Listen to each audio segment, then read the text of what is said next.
안녕하십니까. 예, 전정훈 목사입니다.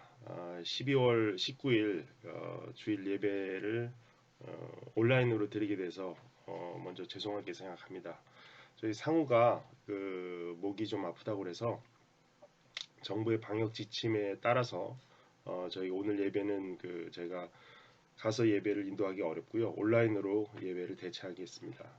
그리고 저는 상우를 데리고 어, 코로나 검사를 받고 그 결과에 대해서는 최대한 빨리 알려드리겠습니다. 예. 사도신경으로 신앙 고백하시겠습니다. 나는 전능하신 하나님 아버지 천재 창조주를 믿습니다. 나는 그의 유일하신 아들 우리 주 예수 그리스도를 믿습니다. 그는 성령으로 잉태되어 동정녀 마리아에게서 나시고 본디오 빌라도에게 고난을 받아 십자가에 못 박혀 죽으시고 장사된 지 사흘 만에 죽은 자 가운데서 다시 살아나셨으며 하늘에 오르시어 전능하신 아버지 하나님 우편에 앉아 계시다가 거기로부터 살아있는 자와 죽은 자를 심판하러 오십니다. 나는 성령을 믿으며 거룩한 공교회와 성도의 교제와 죄를 용서받는 것과 몸의 부활과 영생을 믿습니다. 아멘. 자, 기도하겠습니다. 하늘에 계신 우리 아버지시여, 아버지, 오늘 크리스마스를 맞이하여 예수 그리스도의 탄생에 대해서 우리 이야기를 나누려고 합니다. 성경에서 그리스도에 대한 탄생을 어떻게 예언이 되어 있고 또 그 예언이 어떻게 이루어졌는지를 오늘 살펴서 우리가 우리를 구원하시기 위해 이 세상에 오신 예수님에 대해서 조금 더 알 수 있는 오늘의 귀한 예배가 될 수 있도록 허락하여 주시옵소서. 당신이 우리와 함께 해주심을 감사드리오며 예수 그리스도의 이름으로 기도드렸습니다. 아멘. 자, 오늘 말씀은 예수님 그 탄생에 대한 이야기로 주로 얘기를 하려고 해요. 이제 크리스마스가 바로 다음 주기 때문에 누가복음 2장 1절부터 20절 좀 길긴 한데 제가 하나하나 좀 다 읽겠습니다. 누가복음 2장 1절부터 20절입니다. 그 무렵 아우구스투스 황제가 로마 제국 전역에 인구조사를 하라는 명령을 내렸다. 이 인구조사는 구레뇨가 시리아의 총독으로 있을 때 처음으로 실시한 것이었다. 그래서 사람들은 본적지에 등록하려고 모두 고향으로 돌아갔다. 요셉도 다윗의 집안 사람이었으므로 갈릴리 나사렛에서 다윗의 마을인 유대 베들레헴으로 올라갔다. 요셉이 약혼한 마리아와 함께 본적지에 등록하러 갈 때 마리아는 이미 임신 중이었는데 그들이 베들레헴에 도착했을 때 해산날이 찼다. 여관에는 사람이 다 차서 있을 곳이 없었으므로 그들은 마국간에 머물게 되었다. 거기서 마리아는 첫 아들을 낳아 포대기에 싸서 구유에 누였다. 바로 그 부근 들판에는 목자들이 밤을 새워가며 양떼를 지키고 있었다. 그때 갑자기 천사가 나타나 그들 곁에 서고 주의 영광의 광채가 그들 주변에 비치었다. 이 광경을 보고 몹시 두려워하자 천사가 그들에게 말하였다. 두려워 말라라. 내가 너희에게 모든 백성들이 크게 기뻐할 좋은 소식을 알린다. 오늘 밤 다윗의 동네에 너희를 위하여 구주가 나셨으니 그분이 곧 그리스도 주님이시다. 그 증거로는 너희는 포대기에 쌓여 구유에 누워 있는 갓난 아기를 볼 것이다. 그러자 갑자기 수많은 하늘의 군대가 나타나 그 천사와 함께 가장 높은 하늘에서는 하나님께 영광, 땅에서는 하나님의 은총을 받은 사람들에게 평화하며 하나님을 찬송하였다. 천사들이 떠나 하늘로 올라간 뒤에 목자들이 자 어서 베들레헴으로 가서 주님께서 알려주신 이를 보자 하며 달려가 보니 갓난아기가 구유에 누워 있었고 마리아와 요셉도 함께 있었다. 아기를 본 목자들이 천사들에게서 들은 말을 여러 사람들에게 이야기하자 듣는 사람들이 다 목자들의 말에 놀라는 표정이었으나 마리아는 이 모든 말을 마음에 새겨 깊이 생각하였다. 목자들은 듣고 본 모든 일이 천사들에게서 들은 것과 같았으므로 하나님께 영광을 돌리며 찬양하며 돌아갔다. 예. 처음에 시작될 때 베들레헴에서 지금 아이가 나온다라는 먼저 예언이 있었는데요. 그건 이제 마태복음 2장에서 또 나옵니다. 마태복음 2장에서는 지금 이제 누가복음을 살펴봤는데 누가복음에서는 그 목자들이 어, 예수님의 탄생을 천사 가브리엘로부터 듣고 예수님을 찬양하기 위해서 그 구유에 누인 예수님을 찾기 위해서 가는 장면이 나오고요. 마태복음 2장에 보면은 거기는 동방 박사에 대한 이야기가 나옵니다. 동방에서 별을 연구하는 그 박사들이 하늘의 유대의 그 위대한 왕 그이 나타날 것을 별로 이제 하나님이 예표를 하시고 그 별이 이제 별을 연구하는 사람들은 그 별 하나하나가 이제 큰 왕이 나올 때 별이 뜨고 그 왕이 죽을 때 별이 지는 그런 것들을 연구하는 그런 박사들인데 이 세상을 구원할 유대의 가장 위대한 왕의 별이 하늘에서 생겼고 그 별을 따라서 그 위대한 왕의 탄생을 축하해주기 위해서 따라온 동방 박사들에 대한 이야기가 나옵니다. 그때 헤롯 왕이 이미 유대의 왕은 이미 이 이스라엘의 왕은 내가 지금 로마 정부로부터 내가 이임을 받아서 내가 이스라엘의 왕으로 군림을 하고 있는데 또 다른 왕이 태어났단 말인가라고 속으로 생각을 하고는 그 어린 왕으로 태어난 아이를 어떻게든 자기 왕의 자리를 빼앗기지 않기 위해서 그 어린 아이를 처치하기 위한 그런 음모를 세우게 되는 그런 게 마태복음에 나오는데요. 거기 보면 이제 물어보죠. 헤롯 왕이 도대체 새로운 그 이스라엘의 왕 그리스도가 어디서 나온단 말이냐라고 물어봅니다. 그때 많은 대제사장들과 율법 학자들이 모여서 유대 땅 베들레헴아 너는 결코 작은 마을이 아니다. 너에게서 한 지도자가 나와서 내 백성 이스라엘을 다스리는 큰 지도자가 될 것이다. 라는 예언이 있었다는 말을 해줍니다. 그 예언은 사실 미가서에 나오는데요. 미가서 5장 2절부터 5절에 보면은 거기에 그런 말이 나옵니다. 이 미가서가 작성된 미가라는 그 선지자가 활동을 했던 때는 이미 예수님이 태어나기 전 700년 전의 일입니다. 700년 전 유다 왕 히스기야가 왕으로 있을 때에 미가라는 선지자가 한 예언인데요.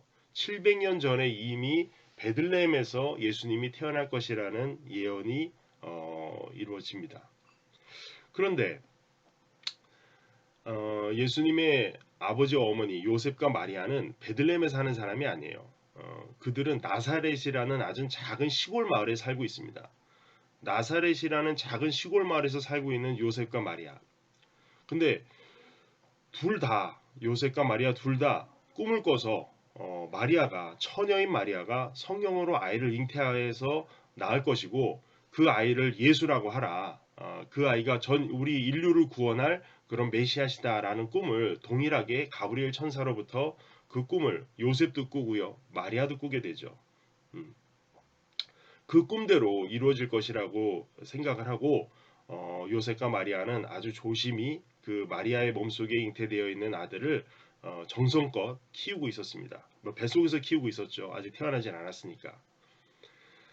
근데 당시는 이스라엘은 로마의 점령지였고요. 로마는 그때 어마어마하게 유럽과 아시아 지역을 전체를 정복을 하는 아주 큰 제국을 형성하고 있었어요. 그래서 모든 길은 로마로 통한다라는 말을 들어본 적 있죠. 예. 그게 그 당시에 나온 말입니다. 모든 길은 로마로 통한다 할 정도로 이 로마가 아주 강성해서 유럽을 다 로마 영통으로 하고 아시아 지역까지 아주 광대한 영토를 다 로마가 차지하고 있는 큰 왕국이었습니다. 그 중에 이스라엘도 로마의 속국에 있었죠. 여러분 클레오파트라라고 들어보셨죠? 클레오파트라는 이집트의 여왕인데 이집트 여왕인 클레오파트라와 로마의 안토니우스가 서로 힘을 합해서 로마 제국의 초대 왕자리를 차지하기 위한 싸움을 벌입니다. 그럼 누구랑 싸움을 벌이냐? 그러니까 이집트 여왕인 클레오파트라와 안토니우스는 로마 황제 자리를 두고 옥타비우스하고 전쟁을 벌이게 됩니다. 그 옥타비우스가 전쟁을 벌이는데 최후의 가장 큰 전쟁을 우리가 역사서에 나오는 악티움 해전이라고 하는데 그 악티움 해전에서 옥타비우스가 이겨버립니다. 그래서 옥타비우스가 클레오파트라와 안토니우스의 연합군을 이집트와 그 로마의 군의 연합군을 옥타비우스가 이겨서 그 이긴 이 옥타비우스가 황제로 로마의 최초의 황제로 등극을 하게 되는데 그가 황제로 등극을 할 때 그 황제에게 주어진 이름이 바로 아우구스투스라는 칭호를 받게 됩니다. 그래서 오늘 누가복음에 보면은 아우구스투스 황제가 하면서 시작을 합니다. 아우구스투스 황제가 초대 황제가 된 이후에 자기가 얼마나 많은 영토를 거느리고 있고 얼마나 많은 군대를 거느리고 있는지를 확인하고 싶어서 자기 왕권을 확인하고 싶어서 인구 조사를 실시하게 됩니다. 그래서 황제인 아우구스투스가 인구 조사를 실시하지만 그 인구 조사는 사실 하나님이 700년 전부터 계획한 것인 것을 700년 전부터 그걸 계획했다라는 것을 아우구스투스는 알지 못하고 그렇게 인구 조사를 실시하죠. 갑자기 아우구스투스가 인구 조사를 실시하자 모든 사람들은 자기 고향으로 돌아가서 자기는 누구의 후손이고 현재 어디서 살고 있는지 보고해야 하는 상황이 갑자기 발생하고 만 것입니다. 마리아의 남편 요셉은요, 다윗의 후손이었습니다. 그래서 다윗의 후손이기에 만삭이 되어 있는 아내 마리아를 데리고 다윗의 고향인 베들레헴으로 인구조사를 하러 가게 됩니다. 만삭인 아내와 인구조사를 하러 베들레헴에 가는데 아무래도 마리아가 만삭이니까 빨리 이동할 수가 없잖아요. 그래서 굉장히 천천히 마리아를 데리고 갔을 거예요. 인구조사 영이 떨어지고 천천히 베들레헴에 도착하자 이미 베들레헴은 인구조사하러 모여든 사람으로 꽉 차 있었어요. 너무 많은 사람들이 다 와 있었기 때문에 이미 베들레헴엔 어떤 여관도 없고 어떤 모텔도 없고 뭐 방을 잡을 데가 없었습니다. 그러자 한 착한 여관 주인이 만삭인 마리아를 보고 정 갈 곳이 없으면 우리 집 마구간에라도 좀 잠시 쉬라고 그렇게 마구간에다 자리를 마련해 줍니다. 아무래도 마리아가 임신을 하고 만삭인 상태이기 때문에 그런 선행을 베풀게 됩니다. 그래서 마리아와 요셉은 한 번도 사실 마리아와 요셉을 생각해 보면은 한 번도 둘이 잠자리를 해본 적이 없어요. 잠자리를 해본 적이 없는데도 불구하고 마리아는 잉태를 했고 천사 가브리엘이 두 사람의 꿈에 나타나서 이 세상을 구원하실 위대한 하나님의 구세주가 마리아를 통해 잉태될 것이라는 꿈을 꿨기 때문에 얼마나 그 아들에 대해서 기대를 했겠습니까? 그 아들에 대해서 그렇게 기대를 했는데도 불구하고 막상 그 아이가 태어난 것은 아주 천하디 천하고 굉장히 허름한 그런 마구간이 된 것입니다. 그래서 이 둘의 마음이 어땠을까요? 그렇게 하나님이 위대하게 태어난 아이인데 이 아이가 이렇게 마구간에서 이렇게 태어날 수가 있을까라는 그런 생각도 들었겠죠. 당연히. 당연히 들었을 겁니다. 근데 하나님의 이런 비밀과 이 인류를 구원할 메시아에 대한 메시지는 절대 은밀하게 개인적으로만 이루어질 수는 없습니다. 누구나 다 공감할 수 있게 항상 이루어지는 게 하나님의 뜻입니다. 그때 베들레헴에는 양들을 야생 동물로부터 지키고 밤의 도둑들로부터 지키기 위해서 밤새 잠을 자지 않고 지키는 목자들이 있었는데요. 그 목자들에게 하늘에서 영광의 빛이 내려옵니다. 그 빛을 보고 그 빛 속에서 내려온 천사를 보고 목자들이 얼마나 놀랐겠습니까? 목자들은 놀라서 벌벌벌벌 떨고 있는데 그때 천사들이 하는 말이 두려워 말아라. 내가 너희에게 모든 백성들이 크게 기뻐할 기쁜 소식을 알려주겠다. 라고 천사가 이야기를 합니다. 여러분, 우리가 보통 이제 그 교회를 다니고 전도를 한다 그러면 복음을 전해야 된다. 복음을 전해야 된다라는 말을 많이 하죠. 요한 복음 마태 복음 다 복음이 들어가지 않습니까? 그 복음이 뭡니까? 복음은 행복할 때 복자하고 소리 음자를 쓴 겁니다. 그건 무슨 말? 기쁜 소식이라는 거예요. 쉽게 얘기해서. 그 복음이라는 것은 예수님이 이 땅에 내려오신 게 바로 기쁜 소식인 거예요. 그 소식을 천사 가브리엘이 제일 처음에 목자들한테 그렇게 크게 알리는 겁니다. 밤에 잠을 안 자고 양떼를 지키는 목자들한테 내가 너희에게 크게 기뻐할 기쁜 소식을 너희에게 알리겠다. 이게 복음의 시작이라고 보시면 돼요. 이게 기쁜 소식이거든요. 아주 기쁜 소식. 그 기쁜 소식이 뭐냐? 오늘 밤 다윗의 동네에 너희를 위하여 구주가 나셨으니 그분이 곧 그리스도 주님이시다. 바로 이게 천사 가브리엘이 전한 아주 기쁜 소식이 됩니다. 여기서 구주라는 말을 썼는데요. 구주라는 말은 뭐냐면요. 구주를 또 다른 말로 우리는 구세주라고도 얘기를 할 수 있어요. 구주는 구해주시는 분이라는 뜻이고요. 구세주는 이 세상을 구해주시는 분이라는 뜻이에요. 구세주라고 하면. 그러면 세상을 구해줄 분이라는 것은 그 목사님이 늘 얘기했듯이 이 세상에 있는 많은 사람들이 유혹에 빠져서 사탄의 유혹에 빠져서 죄를 질 수밖에 없고 그 죄 속에서 그 죄에 대한 대가로 죽을 수밖에 없는 운명에 빠져 있는 이 어둠 속에 있는 인간들을 모든 그 죄에서 영원한 심판에서 스스로 빠져나올 수 없는 그런 인간들의 그 죄를 영원히 용서해 줄 수 있는 그 죄를 용서해 주시고 또 우리의 질병과 우리의 환난과 고통과 어려움을 모든 그런 어려운 상황에서 우리를 구해 주실 수 있는 그 분이 바로 구주라는 겁니다. 그게 구주인데 그 인류를 구원해 주시기 위해서 우리 모두를 구해 주시는 그 예수님이 오신다는 것을 구주라고 얘기를 하는 겁니다. 그게 구주고요. 근데 그분은 그리스도 주님이시다라고 또 가브리엘 천사가 얘기했죠. 그리스도라는 뜻은 뭐냐면요. 기름을 부음 받은 자라는 뜻입니다. 기름 부음 받은 자라는 뜻인데 이 기름 부음 받은 자를 히브리어로 하면은 메시아라고 말을 하게 되고요. 그 메시아란 말, 기름 부음 받은 자를 그리스 말로 했을 때 크라이스토라고 얘기를 합니다. 그게 이제 그리스도가 되는데요. 그 기름을 부음 받았다는 뜻은 뭘까요? 아주 중요한 자리에 왕이 임명이 될 때 하나님은 왕의 머리에 기름을 붓고 하나님이 이 세상을 다스리라고 나 대신에 이 세상을 다스리라고 왕의 머리에 기름을 붓고는 그 하나님을 대신해서 이 세상을 다스릴 일을 왕에게 시킵니다.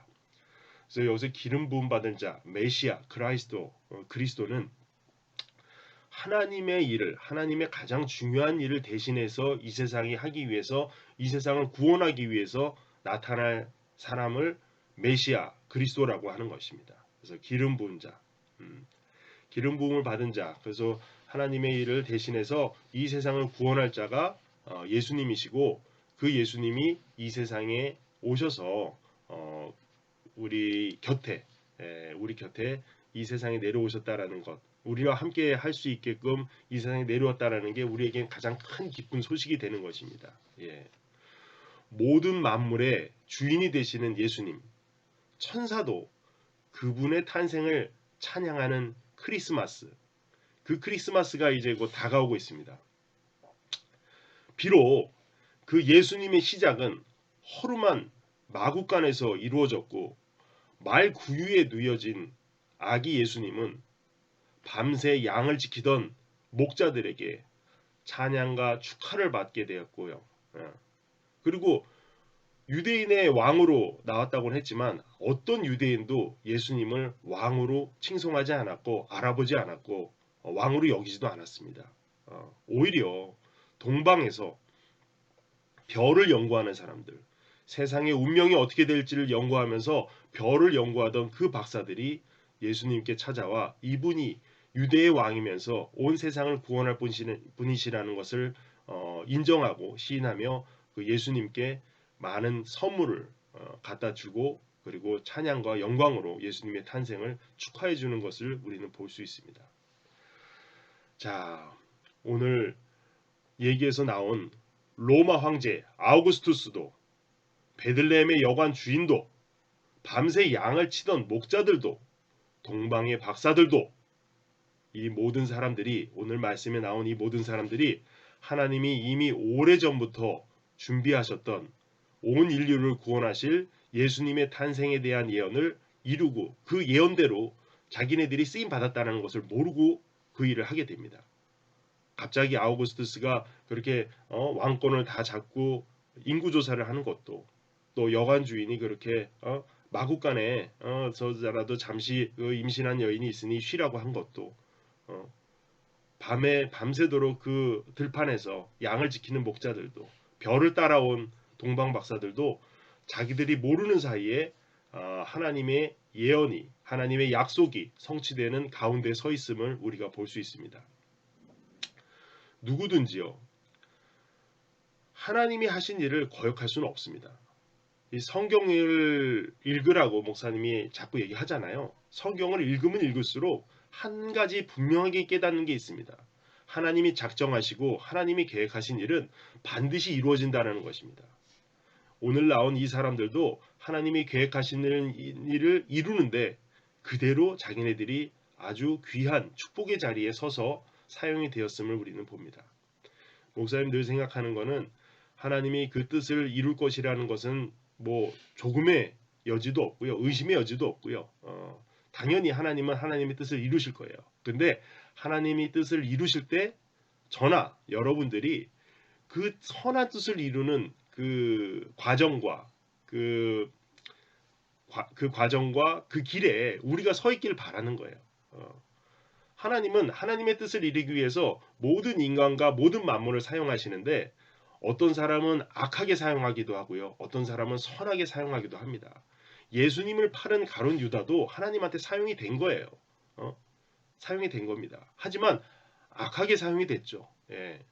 우리는 하나님의 뜻이 반드시 이루어질 것을 믿고 우리가 하나님의 뜻이 이루어지는 과정 중에 선한 뜻으로 사용되기를 바라면서 노력하는 자여야 되는 것입니다. 그래서 이제 예수님이 이제 곧 우리가 맞을 크리스마스가 예수님이 이 세상에 탄생하신 것을 기쁘게 찬양하며 축하하는 자리가 될 것이고 누구든지 예수님이 우리의 죄를 용서하시고 우리 삶을 선한 길로 이끌어 영원한 생명을 주시기 위해 오셨다는 이 기쁜 소식을 믿고 기뻐하는 이들에게는 하나님이 약속하신 대로 하나님이 약속을 반드시 지키시죠.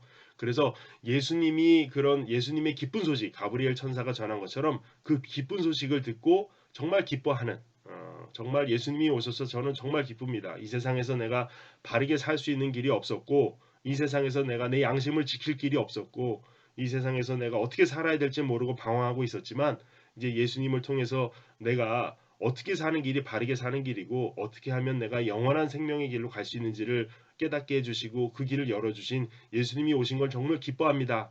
우리는 정말 기쁩니다라고 크리스마스를 맞는 모든 사람들에게 하나님이 약속하신 하늘의 평화가 내릴 줄로 목사님은 믿어 의심치 않습니다. 예. 크리스마스를 맞아 하늘로부터 내리는 평화가 저와 함께 이렇게 예배를 드린 모든 이들에게 함께 하시기를 원합니다. 예. 뭐 오늘은 이렇게 주고받는 이야기가 없이 목사님 일방적으로 말을 전하다 보니까 예배가 상당히 빨리 끝났습니다. 예. 목사님 기도로 예배를 마치겠습니다. 하늘에 계신 아버지시여, 오늘 크리스마스를 맞이하는 우리 성도들이 예수님의 탄생의 이야기가 성경에 어떻게 기록이 되어 있고 그 성경에 있는 기록된 이야기들은 하나님이 말씀하셨던 모든 말씀에 성취하는 것을 깨닫게 되는 예배가 됐다고 생각을 합니다. 하나님은 예수님이 말씀하셨죠. 성경의 이런 1.1획도 그대로 이루어지지 않는 것보다 이 세상이 일순간에 사라지는 것이 더 쉽다라고 예수님은 말씀하셨습니다. 예수님의 말씀처럼 성경에 쓰여 있는 1.1획도 그대로 다 미래에 이루어질 것이고 현재 이루어질 것이고 앞으로 우리의 삶을 인도해 주실 것을 저희는 믿습니다. 예수님의 내려오신 그 기쁜 소식을 저희가 찬양하며 기쁜 마음으로 성탄절을 맞이할 수 있도록 도와주심에 감사드리며 우리 주 예수 그리스도의 이름으로 기도드렸습니다. 아멘. 자, 주기도문으로 마치겠습니다. 하늘에 계신 우리 아버지시여, 아버지의 이름이 거룩히 여김을 받으시오며 이 나라의 마옵시며 뜻이 하늘에서 이루어진 것 같이 이 땅에서도 이루어지리이다. 오늘 우리에게 일용할 양식을 주시고 우리가 우리에게 잘못한 사람을 용서하여 준 것 같이 우리 잘못을 용서하여 주시고 우리를 시험에 빠지지 않게 하시며 다만 악에서 구하여 주시옵소서. 나라와 권능과 영광이 아버지께 영원히 있사옵나이다. 아멘. 예배 마치겠습니다. 예.